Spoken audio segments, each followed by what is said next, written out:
ఇంతకుముందే చెప్పినట్టున్నాం కదా, పిల్లకాలువలన్నీ సముద్రంలో చేరాల్సిందే అని. కలుపుతారా? కలపండి,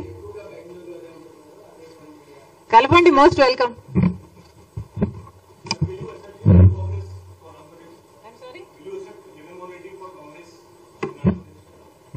Congress party is an ocean. There are so many people in this ocean. Why not?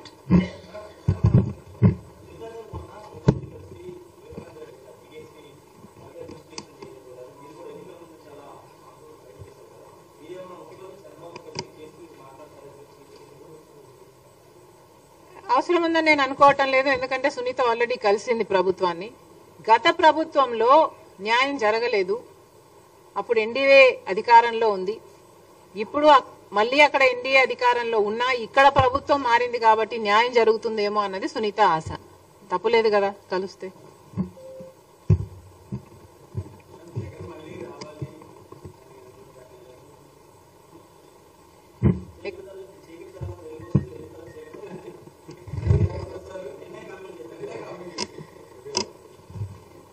ఎందుకు రావాలి?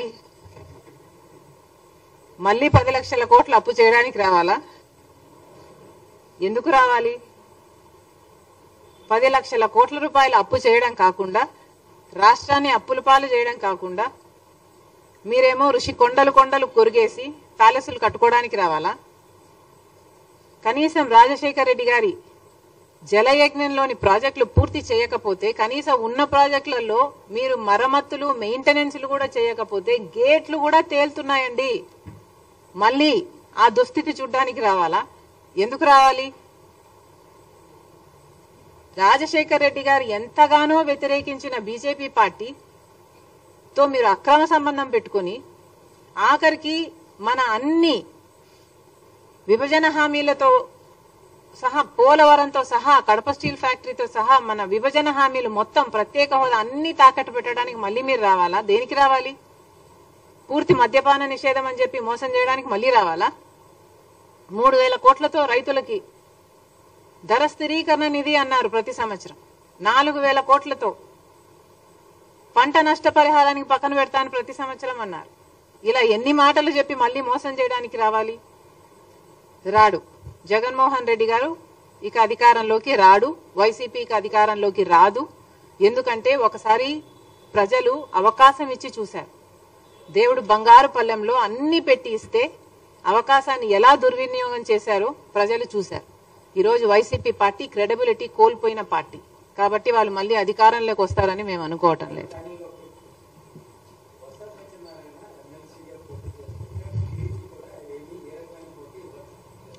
అవును, ఎందుకని అడగండి చంద్రబాబు గారిని. ఇంత గొప్ప విజయం తర్వాత చంద్రబాబు గారు ఏమన్నా, ఐ డోంట్ నో, ఇంకో పక్కేమో వీళ్ళు ఏకగ్రీవంగా గెలిచారు. పండగలు చేసుకుంటున్నారా? చేసుకునివ్వండి. 151 నుంచి 140కి వచ్చారు. 11కి వచ్చారు. అంటే 140 కోల్పోయారు. ఇక్కడ ఒక ఎమ్మెల్సీ గెలిచారు. చేసుకునివ్వండి, పండగలు చేసుకునివ్వండి. ఇదే బొత్స గారు రాజశేఖర రెడ్డి గారిని అవమానించారు. విజయమ్మ గారిని అసెంబ్లీలో కంటతడ పెట్టించారు. ఇలాంటి వాడు ఎమ్మెల్సీ అయ్యాడని పండగలు చేసుకుంటున్నారా? చేసుకునివ్వండి, వాళ్ళ విజ్ఞతకే వదిలేద్దాం.